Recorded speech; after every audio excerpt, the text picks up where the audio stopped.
Halo teman-teman semua dan halo juga untuk Ibu Lia Dewinta. Pada kesempatan kali ini saya akan mempresentasikan sebuah analisis esai tentang esai saya yang berjudul Transaksi Cukup dengan Scan, QRIS dan e-wallet merevolusi gaya hidup finansial di Indonesia. Oke, mungkin kita akan langsung ke analisisnya ya. Jadi pertama perkenalkan, nama saya Toli bin Arif. Saya adalah mahasiswa di Teknik Informatika dengan kelas IF 402 dengan NIM 230 40 10 10 241. Mengapa saya memilih topik esai tersebut? Jadi seperti yang kita tahu ya bahwa saat ini sudah banyak sekali masyarakat yang menggunakan sistem QRIS dan juga e-wallet sehingga bisa menjadi topik yang mudah dipahami dan relevan bagi yang membaca nantinya. Dan kebetulan juga ini juga berhubungan dengan teknologi seperti jurusan saya yaitu Teknik Informatika. Jadi topik ini selain menarik untuk dibahas juga memberikan dampak yang positif kepada masyarakat, terutama di bidang ekonomi. Maka dari itu, mengapa saya memilih topik ini untuk diangkat menjadi sebuah esai. Oke, mungkin saya akan langsung menganalisis untuk esai yang saya buat sebelumnya. Jadi yang pertama yaitu secara struktural dulu ya. Jadi esai ini terdiri dari tiga bagian yaitu pendahuluan, pembahasan, dan juga kesimpulan yang tersusun dengan cukup logis dan cukup mengalir ya. Jadi berikut adalah analisis dari tiap bagiannya. Kita mulai dari pendahuluan dulu. Jadi eh, mengunggah rasa ingin tahu ya untuk pembaca dengan mengambil contoh yang relatable atau mungkin cocok gitu ya dan menunjukkan kontras antara masa lalu dan masa kini. Ini sangat efektif untuk menarik perhatian sejak awal. Jadi di essay saya itu ada menyinggung kata-kata seperti ini. Mungkin ini terdengar aneh, membayar semangkok bakso atau secangkir kopi dengan sebuah ponsel. Namun sekarang fenomena ini sudah menjadi bagian dari keseharian. Jadi ini dari pendahuluan ini kita bisa tahu ya, jadi eh, untuk pendahulunya ini cukup menarik gitu ya. Jadi pembaca ini tertarik dengan membaca tagline-nya saja. Jadi akan melanjutkan membaca esai-esai di paragraf-paragraf berikutnya gitu. Kemudian juga dari isi atau pembahasan. Ini dibagi menjadi tiga bagian utama yang mengupas dari dampak QRIS dan e-wallet dari tiga sisi yang berbeda. Yang pertama yaitu dari sisi pelaku UMKM, yaitu dianalisis sebagai dampak terhadap UMKM ya. Jadi di salah satu esai saya yaitu melampirkan kata-kata berikut. Salah satu perubahan yang bisa dilihat dengan adanya QRIS ini adalah dengan terbukanya akses ekonomi digital untuk para pelaku UMKM. Jadi secara tidak langsung di sini kita bisa melihat ada dampak gitu ya terhadap pelaku UMKM. Kemudian juga diikuti dengan sebuah data nih dari Bank Indonesia di tahun 2024 ya mencatat bahwa dengan kemudahan inilah yang mendorong jutaan UMKM mulai bertransaksi secara digital.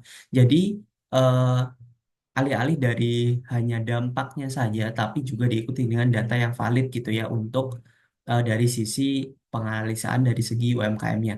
Kemudian yang kedua dianalisis dari segi perilaku konsumen, yaitu dari segi konsumen ya. Eh, ini ada kata-kata seperti ini. Di sisi konsumen, kehadiran e-wallet yang terhubung langsung dengan QRIS mengubah kebiasaan belanja dan membayar. Kemudian juga diikuti dengan data juga dari survei oleh Daily Social dari 2024 menemukan bahwa lebih dari 70% responden di kota besar memilih menggunakan pembayaran digital untuk transaksi yang kecil dan kebutuhan sehari-hari. Lebih cepat, mudah, dan tak perlu repot ini menjadi alasan utama. Kemudian yang ketiga dari sisi kesejahteraan keuangan dalam bertransaksi digital ini dianalisis sebagai kontribusi terhadap sistem keuangan. Eh, E-wallet dan QRIS juga memiliki peran yang besar dalam mendorong pertumbuhan keuangan. Kemudian diikuti dengan data. Menurut OJK, catatan transaksi digital e-wallet ini bisa menjadi data penting untuk menjadi nilai kelayakan kredit, bahkan membuka kesempatan untuk layanan lainnya seperti pinjaman dan juga asuransi.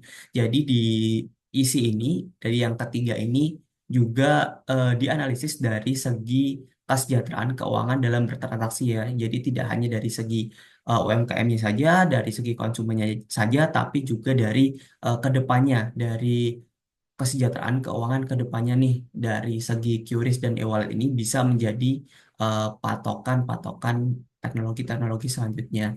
Jadi dari setiap paragraf yang saya jelaskan tadi, yaitu mengandung data pendukung yang aktual, seperti dari BI, OJK, dan juga Daily Sosial, sehingga argumen yang dibangun terasa kredibel dan juga berdasarkan fakta.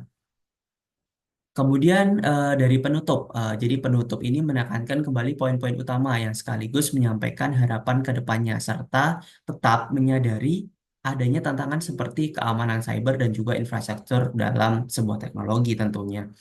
eh, ada kata seperti ini, di era yang semua menuntut kecepatan, praktis dan juga digital, ini perjalanan dari dompet kulit menuju dompet digital bukan hanya sekedar teknologi, namun juga mengenai perubahan nyata di kehidupan sehari-hari masyarakat Indonesia. Kemudian dengan banyaknya kelebihan-kelebihan yang sudah dijelaskan tadinya terhadap QRIS dan e-wallet ini, namun yang namanya juga sistem tetap ada tantangan dan juga hambatan, terutama seperti keamanan data dan juga koneksi internet yang belum sepenuhnya merata yang menjadi kekhawatiran utama. Eh, jadi, eh, tapi yang jelas ya, dari teknologi ini sudah eh, membawa dampak yang cukup, yang sangat besar malahan. Eh, jadi secara keseluruhan, essay ini menyajikan topik yang cukup kompleks dalam bahasa yang mudah dipahami dan juga mengandung kedalaman pemikiran. Mungkin ini pesan dan kesan yang saya ingin sampaikan kepada pembaca esai nantinya. Jadi setelah kita menganalisis esai tersebut ya, saya ingin menyampaikan bahwa teknologi itu mungkin memang sangat menakutkan dengan cepatnya perubahan yang dibuat. Namun kita juga harus sadar bahwa teknologi juga bisa menjadi gerbang kemajuan serta kemudahan dalam kehidupan. Dan juga perubahan itu dapat dimulai dari hal kecil. Dengan esai ini diharapkan kita bisa menunjukkan bahwa perubahan besar seringkali dimulai dari kebiasaan kecil yang dirubah. Walaupun masih banyak tantangan terhadap teknologi ini, namun juga diharapkan untuk membangun ekonomi yang lebih efisien, adil, dan juga merata. Apalagi saat ini di tengah ekonomi global yang cenderung lesu. Oke, mungkin itu saja yang dari saya bisa saya sampaikan. Terima kasih buat teman-teman semua dan juga Ibu Dia. Sampai bertemu di pertemuan berikutnya dan di presentasi-presentasi selanjutnya. Terima kasih.